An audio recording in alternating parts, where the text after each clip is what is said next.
करते कहाँ? बताइए किसका करवाना? माचा वहीनी। अच्छा, कितने पैसे लगेंगे? वैसे तो 10,000 लगते हैं अगर पति और फैमिली हो तो। अगर नाजायज बच्चा हो तो सिर्फ 25,000।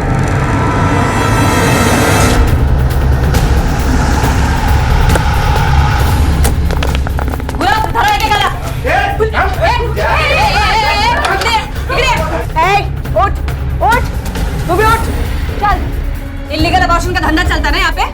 बात झाली है ऐसी चवाखाना आता। चल तेरे को जेल की हवा खिलाती हूँ। तू तो भाग रही है? क्या इला ताबत क्या? गुरु टाका सगळ्यांना आत। चल।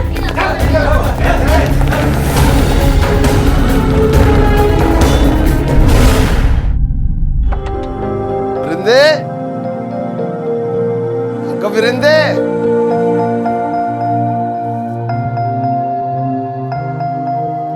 कुठे आहेस तू? बाबा आले. देख तेरी सब पुस्तक लेके आया मैं. विरिंदे, विरिंदे.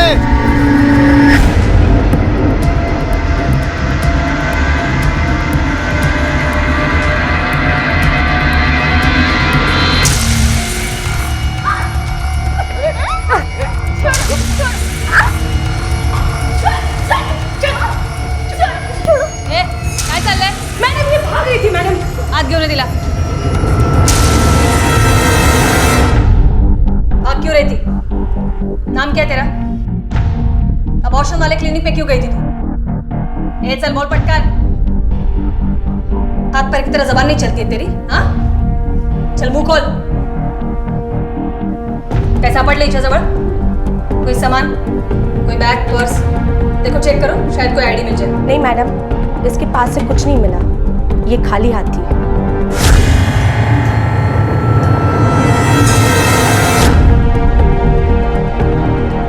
ये खून कैसे लगा?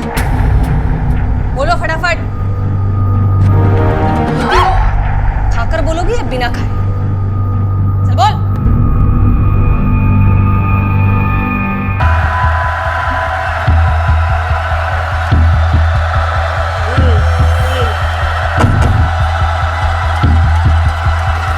काटवड लवकर.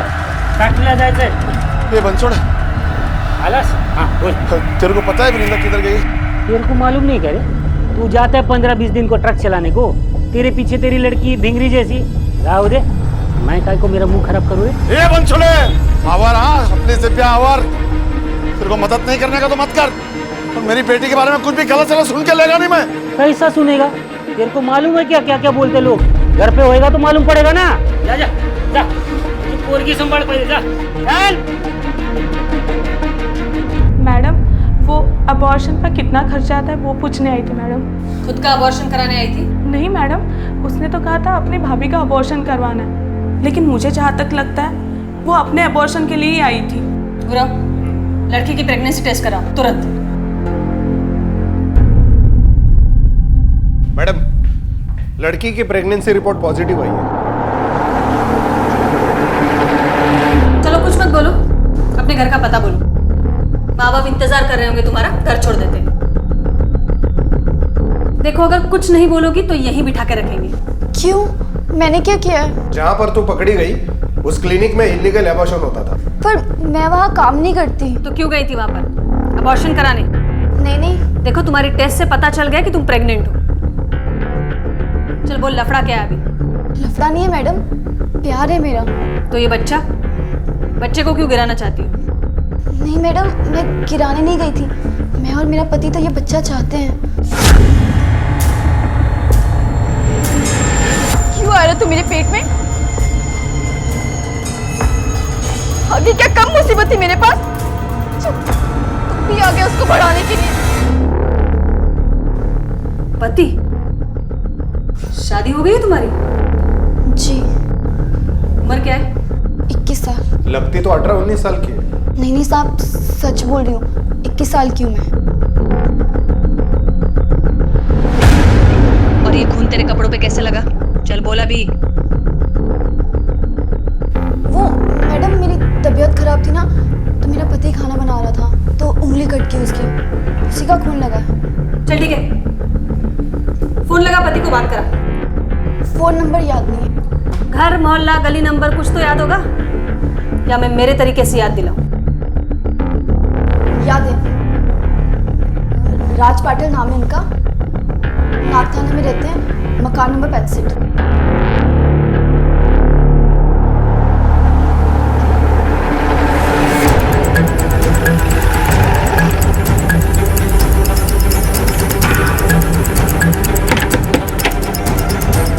राज पाटिल किधर है? राज पाटिल इथे आम्ही राहतो साहेब, और रमाने सरनेम है हमारा। हो साहब, मैं सचिन रमाने और ये मेरी बाइक कुसुम रमाने। घर के कागजात और आईडी प्रूफ दिखाओ। हो साहेब, मैं अभी लेके आती हूँ। पर हुआ क्या है सर?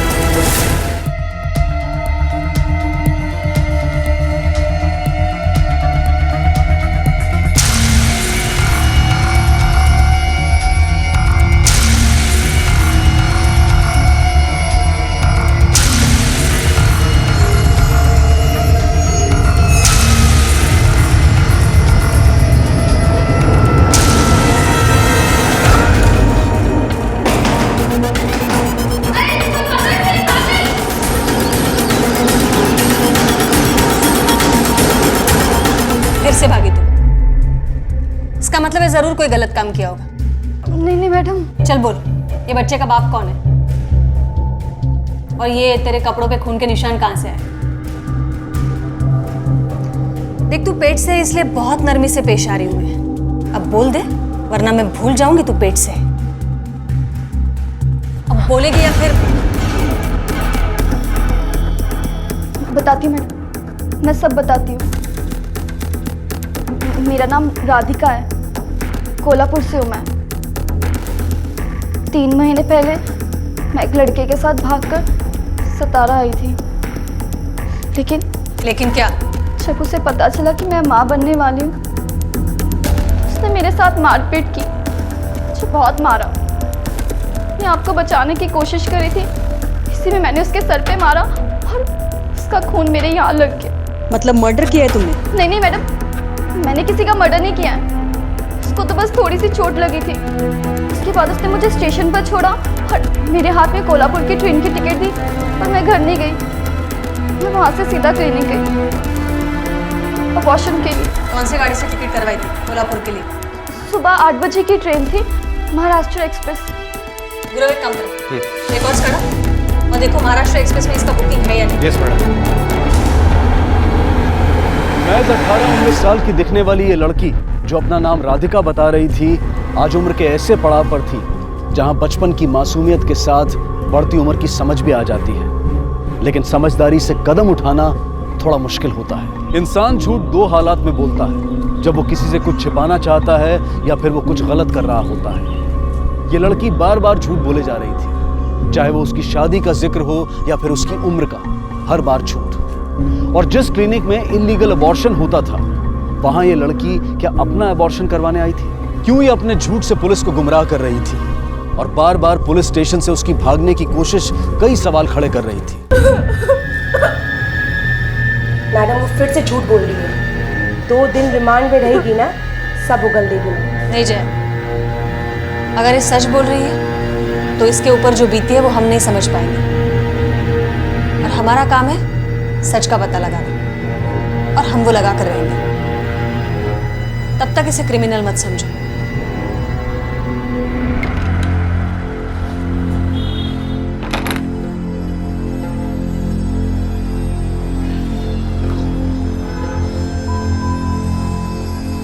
हे देवा, कुठे शोधू या पोरीला, कुठे शोधू? राधिका, ये तुम इस दलदल में फंसी कैसे? तुम्हारे साथ कब से ये सब हो रहा है, तो तुमने पुलिस में कंप्लेंट क्यों नहीं लिखवाई? आई हमेशा कहती थी कि तू खूब पढ़ना, खूब नाम कमाना, क्योंकि यहाँ पर गरीब और मजबूर लोगों का फायदा उठाने वाले बहुत लोग हैं। मैं भी वही करना चाहती थी। आई के जाने के बाद मैं हमेशा केदारेश्वर मंदिर में जाया करती थी, वही मिली थी वो मुझे, हल्का मौशी। काय झाला? क्यों रो रही है? बोल। मेरी आई का देहांत हो गया। उनकी बहुत याद आती है। देवा, तू रो मत, हाँ? रोने से कुछ नहीं होगा, समझना, मैं तेरी आई हूँ। अच्छा एक बात बता, तो यहाँ मंदिर में रोज आती है? मैं भी अब रोज आया करूँगी। मैं तेरी मासी, मतलब माँ जैसी, हाँ? तू रो मत।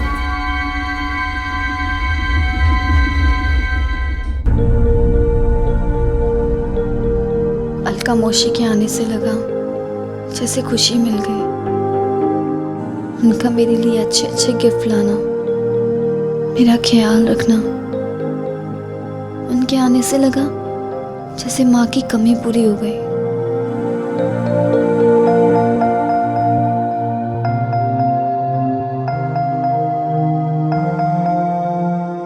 तेरे बाबा 15-15 दिवस बाहर रहते हैं, तुझे कंटाला आता होगा ना?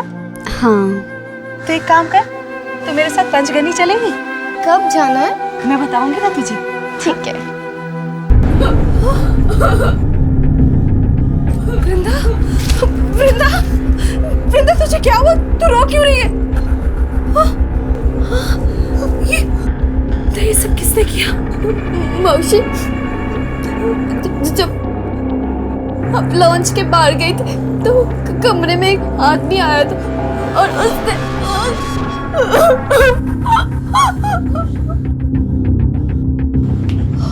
देवा,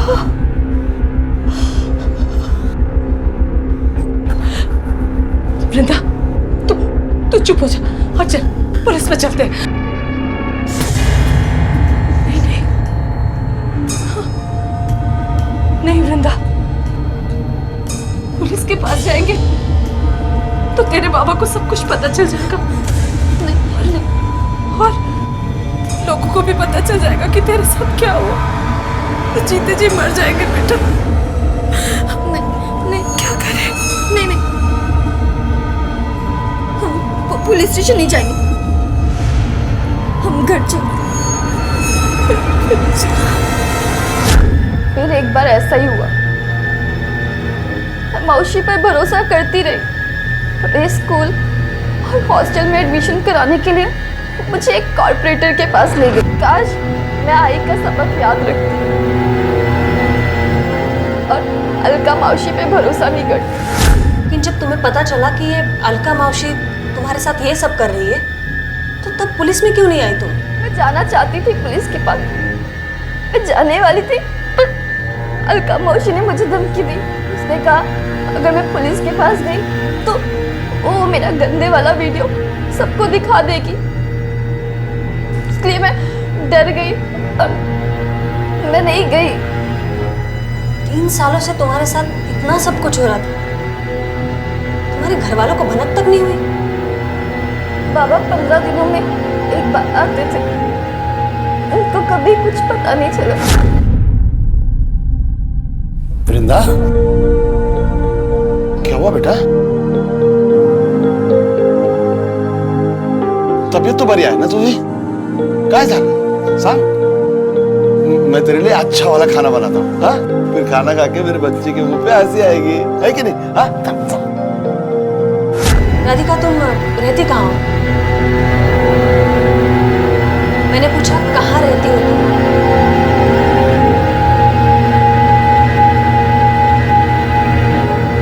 कुछ याद नहीं है। ठीक है, जब तक याद नहीं आ जाता तब तक यहीं रहो।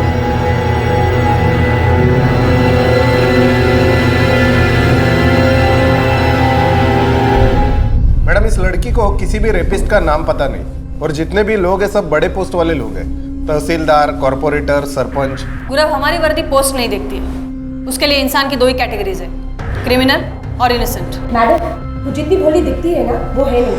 आप बस ऑर्डर दीजिए, मैं उसे ठीक कर दूंगी। नहीं जया, एक काम करो, केदारेश्वर मंदिर भेजो किसी को ये लड़की की तस्वीर लेकर। ये मौसी भांजी का मेल मिलाप इसी मंदिर में होता है। इस लड़की का सच इसी मंदिर के आसपास होना चाहिए।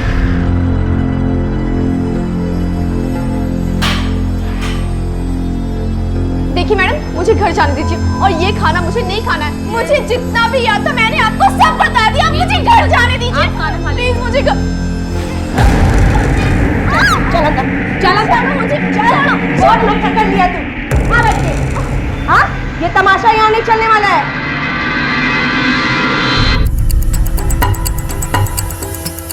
धर्मपुरी पुलिस स्टेशन में इस लड़की की मिसिंग कंप्लेंट दर्ज हुई है। इसकी उम्र 19 साल है। इसके बाबा को मैंने पूछताछ के लिए बुलाया है। और हाँ मैडम, इसका नाम राधिका है ही नहीं, वृंदा है। मैंने कहा ना मुझे खाना नहीं खाना है। वृंदा,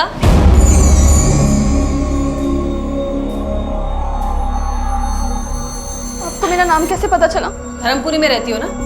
तुम्हारे बाबा को बुलाया है, शायद याददाश्त वापस आ जाएगी बाबा से मिलके। बाबा को क्यों बुलाया आपने? मैं आपके आगे हाथ जोड़ती हूँ, प्लीज मेरे बाबा को कुछ मत बताइएगा प्लीज। क्यों? ये बाबा से इतना क्यों डरती हो तुम? क्या हुआ है?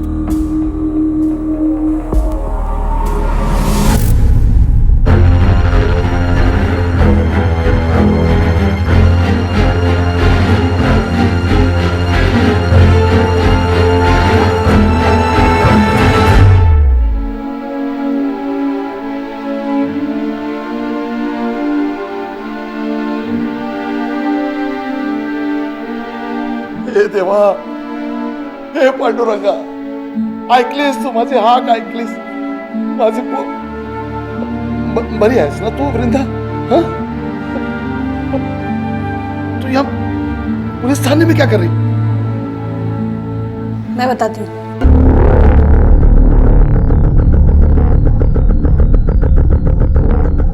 हे काय बोलताय तुम्ही मॅडम? वृंदा के साथ रेप? विचारा तिलाच, शायद आपसे कुछ सच बोल दे।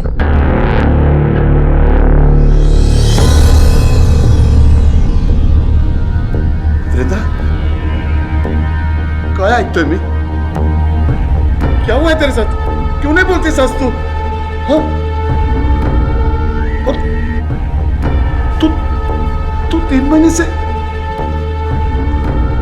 ये देवा। बाबा, मैंने मैडम से झूठ बोला था, मेरा कोई रेप नहीं हुआ। पापा, मैं आपको बताना नहीं चाहती थी कि मैं पेट से हूँ। पता नहीं, पता कौन है वो? बोलना कौन है जिसने तेरी जिंदगी खराब की? कौन सा पोर है? बोल। गोविंद का लड़का राजू, जिसके तो तू स्कूल में पढ़ती थी। सावित्री का लड़का अखिल, हमेशा तेरे को नजर गड़ा के देखता था। 2-3 बार छेड़ा था ना तेरे को उसने? बोल, अरे बोल ना। हाँ बाबा, वो सावित्री काकी का बेटा अखिल है।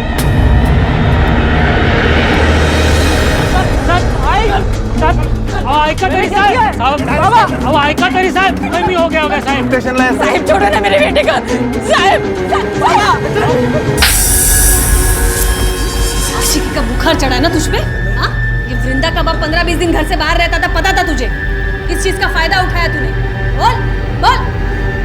नहीं मैडम, हम सिर्फ पड़ोसी हैं। मैंने तो उसे हाथ तक नहीं लगाया। हाँ, बस उसे देखता था।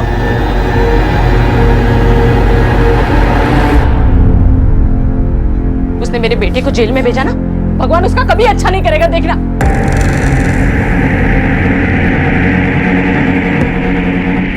काला करके और मेरे बेटे को जेल में भेज दिया तूने। ये इसने क्या किया? पुलिस उसका पता लगा रही है। अगर मेरे बेटे को कुछ हुआ ना तो मैं छोड़ूंगी नहीं। खबरदार चल मल। तू चल। ना मैं छोड़ूंगी नहीं तुझे। हाँ जा जा। हाँ चलो आ बेटा। ये बस इतना।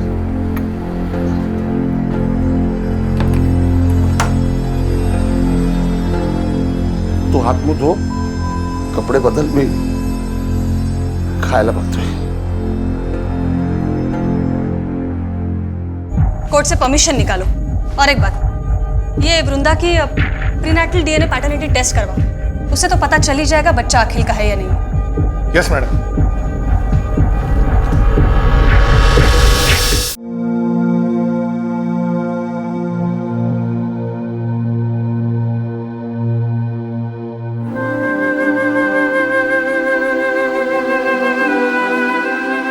काय बनवू खायला?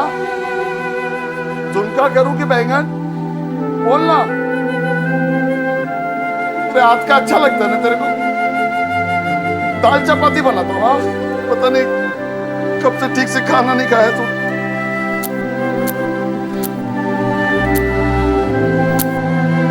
पापा,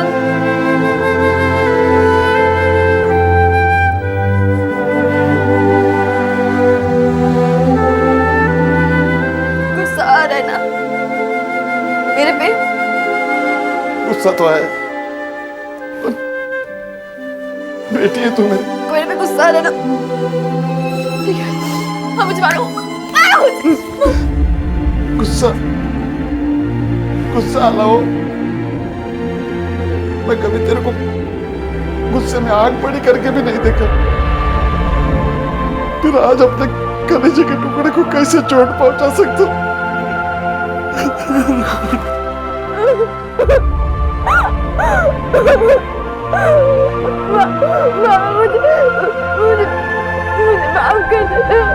एक पिता और बेटी के रिश्ते के बीच में एक मर्यादा होती है और इसी वजह से वृंदा नहीं चाहती थी कि उसकी जिंदगी के इस भयानक सच के बारे में उसके पिता को कुछ भी पता चले। लेकिन ऐसा हो चुका था। उसके पिता ये जान चुके थे कि वृंदा बिन ब्याही मां बनने वाली है और उसके साथ कुछ गलत हुआ है। ये जानकर वो टूट गए थे और यही सोच रहे थे कि काश ये एक बुरा सपना हो। दूसरी तरफ पुलिस फिर से वृंदा द्वारा दिए गए बयान और सुनाई गई कहानियों का सच जानने में जुटी थी। 1 महीने से ज्यादा बीत चुका था। अब पुलिस को बेसब्री से इंतजार था वृंदा के प्रीनेटल डीएनए पैटर्निटी टेस्ट की रिपोर्ट का। मैडम वृंदा केस का डीएनए रिपोर्ट आ चुका है। क्या शो कर रहा है? बच्चे का डीएनए अखिल से मैच नहीं हुआ। मैंने तो पहले ही कहा था मैडम, वृंदा जितनी ऊपर की है उतनी ही नीचे की है। वो बड़ी झूठी है, उसे तोड़ना पड़ेगा तभी वो सच बोलेगी।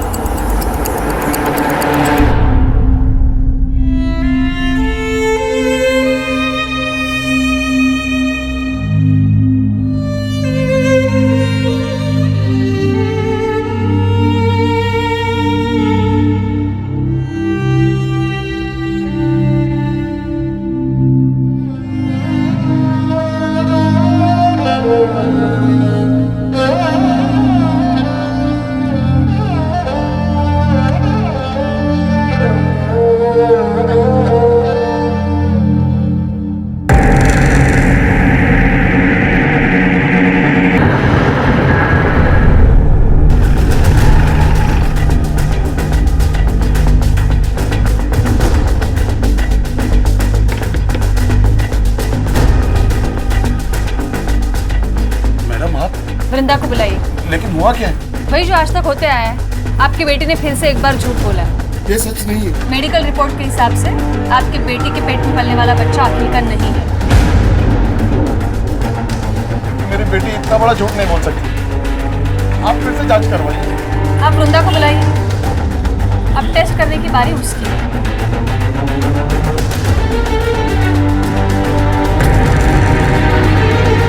मैडम वृंदा तो नहीं है, रात को तो घर पे ही थी। वृंदा के बारे में पता करा, ज्यादा दूर नहीं गई होगी, यहीं आसपास होगी।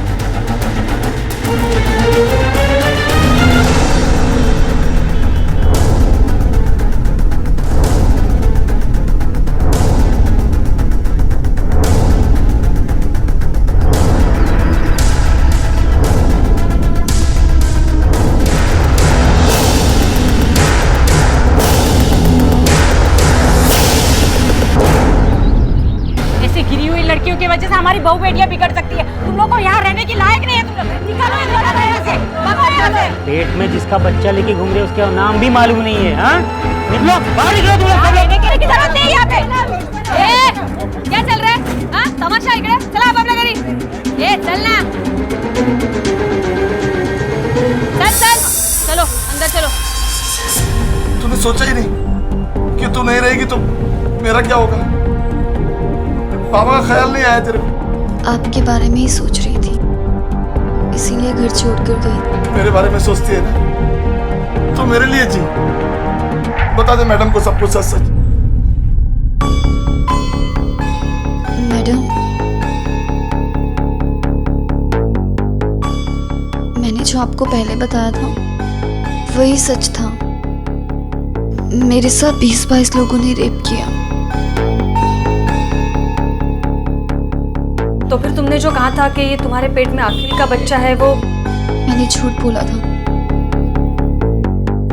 मैं नहीं चाहती थी कि मेरे बाबा को पता चले कि उनकी बेटी के साथ 20-22 बार गलत हुआ है। बाबा सह नहीं पाते। अच्छा, ये अलका तुम्हें कहाँ ले जाती थी? नहीं, अच्छे से याद नहीं है। अलका मौसी आती थी मुझे लेने और वही छोड़ कर जाती थी। माँ बाप को पता चलेगा तो क्या होगा? सोसाइटी में बात फैल गई तो लोग क्या कहेंगे? ऐसी ही डर की पट्टियों को शातिर गुनहगार अक्सर मासूमों के मुंह पर लगाकर उन्हें चुप करा देते हैं और अपने फायदे के लिए उनसे मनचाहा काम करवाते हैं। आखिरकार वृंदा के झूठे स्टेटमेंट्स के उलझे हुए धागों में से जो एक सच का धागा पुलिस के हाथ लगा, वो था उसके साथ 20-22 बार किए गए बलात्कार का सच।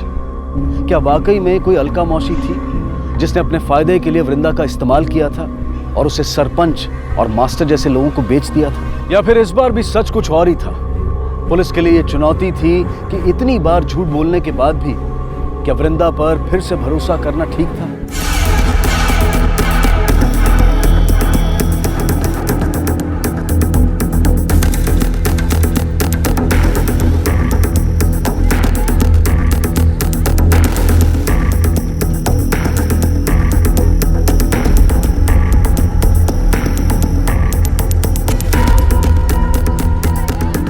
को कहीं देखा आपने?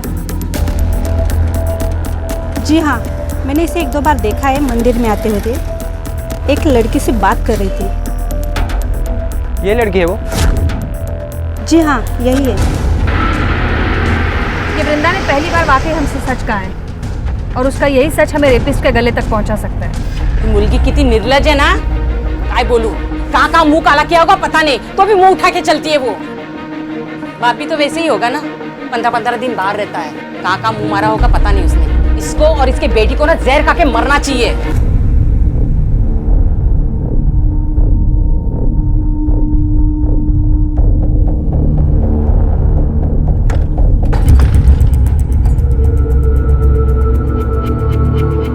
बाबा, पानी आना।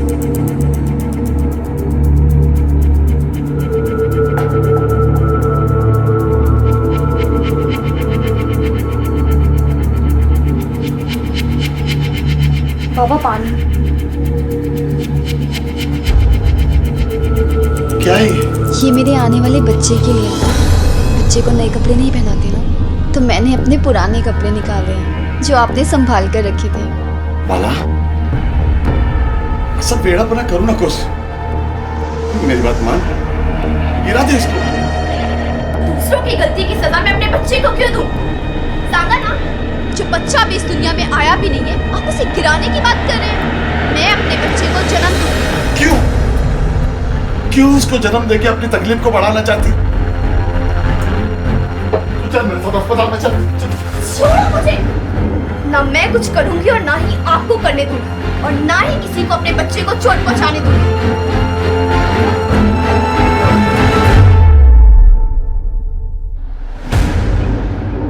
मैडम, सारे बार में, रेस्टोरेंट्स में, रेड लाइट एरियाज में उसकी स्केच भेजी, लेकिन अलका का कहीं कोई क्लू नहीं मिला। ये लड़की इस मैटर को घुमा रही है, लेकिन क्यों? मैडम, मेरे पापा गायब हो गए। क्या? मुझे पता है ये सब अलका मौसी ने किया।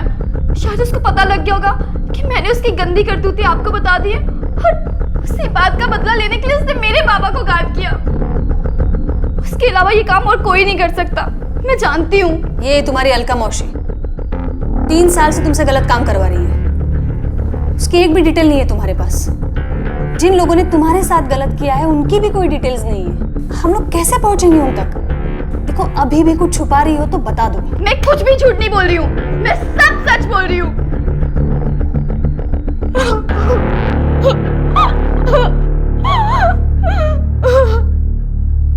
मैडम, मी सगळीकडे इन्क्वायरी केली, सखा जाधव के बारे में किसी को कुछ भी पता नहीं। हो सकता है गुरु वो लड़की सही बोल रही हो, जो कुछ भी किया है अलका ने किया हो। मैडम, आप फिर से उस झूठी की बातों को सच मान रहे हो? देखो तुम्हारे साथ जो कुछ भी हुआ है वो गलत हुआ है, लेकिन तुम थोड़ा याद करने की कोशिश करो। जितना क्लियर तुम हमें बताओगे उतना जल्दी हम उन दरिंदों को पकड़ पाएंगे। अच्छा ठीक है, ये उस जगह जाने में कितना समय लगता था? 3 घंटे शायद। वहाँ एक गांव था जहाँ सरपंच जी का घर था। सरपंच जी ही बगा मुलगी। पर 3 घंटे लगे थे। वहाँ मास्टर जी मिले थे। फिर 2 घंटे लगे थे। वहाँ कोई तहसीलदार थे। क्या साहेब, बस इतना ही? जितनी कौली पोरगी उतना जास्ती पैसा। गुरु एक काम करा, ये सातारा से 2-4 घंटे पर जितने भी गांव हैं, उस गांव से सारे तहसीलदार, सरपंच, मास्टर, नेता, ये टाइप के लोगों की फोटो और डिटेल्स निकालो। मैडम आपको लगता है ये सब सच होगा? गुरु अगर ये लड़की सच बोल रही है ना, तो ऐसी कई लड़कियां होंगी इस दलदल में। और उन्हें बचाने के लिए व्हाइट कलर की सफेदी भी चेक करनी पड़ी ना, तो भी मैं करूँ।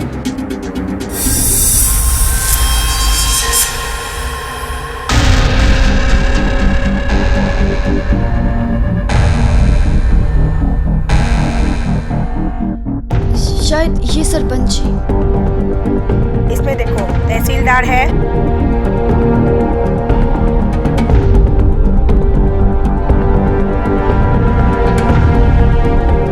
मैडम ये हर बार शायद बोल रही है, ऐसे में उन लोगों की पूछताछ करना ठीक होगा? इस लड़की को पहचानते आप? कौन है ये?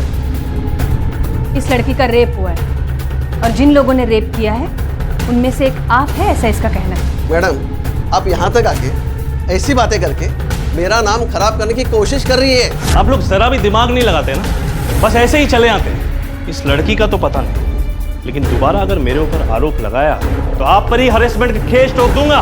कैसी बात कर रहे हैं सर?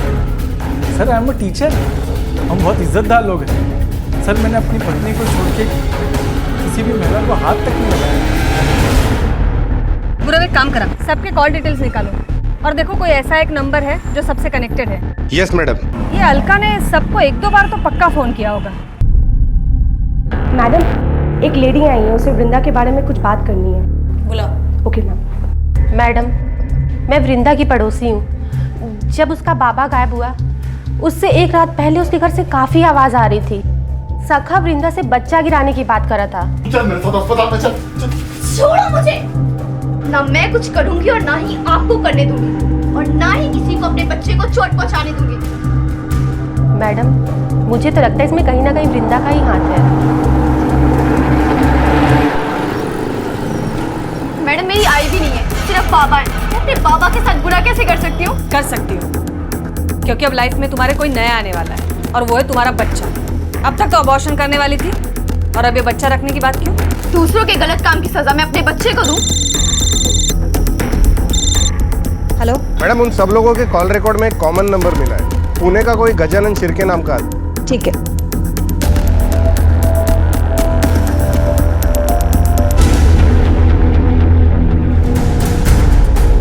ये मेरा नंबर नहीं है साहब। पर ये नंबर तो आपके नाम पर दिखा रहा है। तुमने अपने डॉक्यूमेंट्स किसी से शेयर किए थे? हाँ साहब, अपना कोई करीबी हुआ तो उसे अपने डॉक्यूमेंट में सिम कार्ड दे देता हूँ। इलीगल है ये। स्केच दिखाओ। क्या इसको सिम दिलाने के लिए भी अपने डॉक्यूमेंट्स दिए थे? मैडम ये तो अलका ताई बाजू वाली गली में रहती है, बहुत अच्छी औरत है। उनका एक NGO भी चलता है जो सबका भला करता है। Thank you.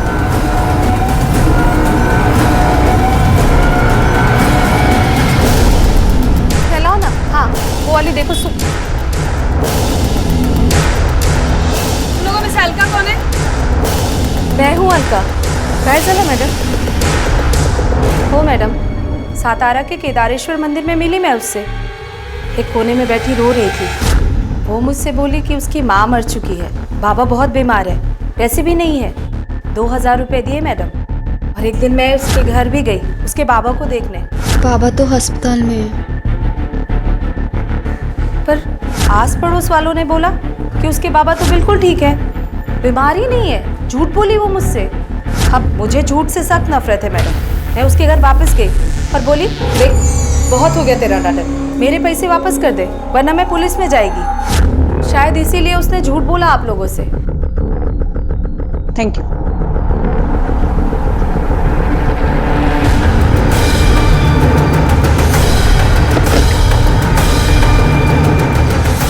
फोन करता हूँ।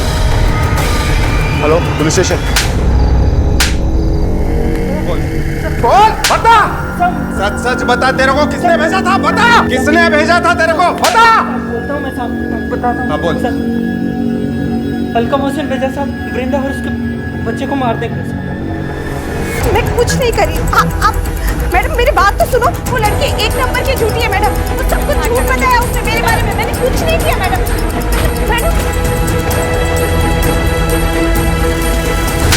जो क्या में धंधा करती है तू? हाँ, मैं कुछ नहीं की मैडम। मैं आपसे बोलती ना, मैं कुछ नहीं की। इनको पहचानती है? कौन है ये लोग? मैं नहीं पहचानती इनको। तू ऐसे नहीं बोलेगी।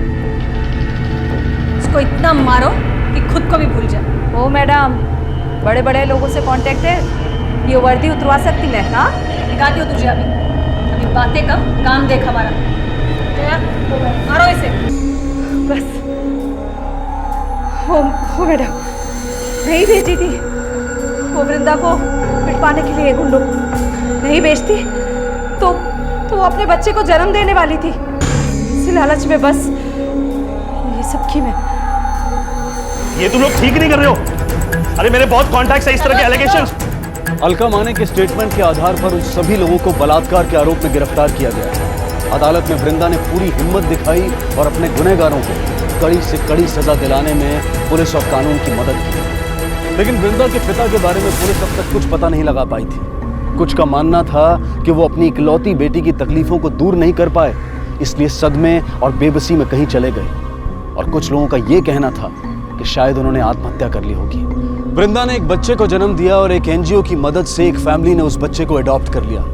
अब वृंदा ऐसी एक एनजीओ के साथ जुड़कर अपनी पढ़ाई कर रही है और साथ ही अपने जैसी न जाने कितनी मासूम लड़कियों की मदद करती है, उनकी हिम्मत बनती है। हमें दिल से अपनाने वालों और अपने फायदे के लिए अपना बनाने वालों के बीच के फर्क को सही वक्त पर जानना और समझना बेहद जरूरी है। जिंदगी में कुछ आसान नहीं होता है। जो काली रात में हिम्मत से संघर्ष करता है वही उजाला बनकर चमक उठता है। इसी विचार के साथ अब मैं अनूप सोनी आपसे विदा लेता हूं। फिर मुलाकात होगी अगले एपिसोड में जुर्म की एक और कहानी के साथ। तब तक अपना और अपने परिवार का ख्याल रखें और देखते रहें क्राइम पेट्रोल डायल 100। सबक एक को सीख हम सबको। जय हिंद।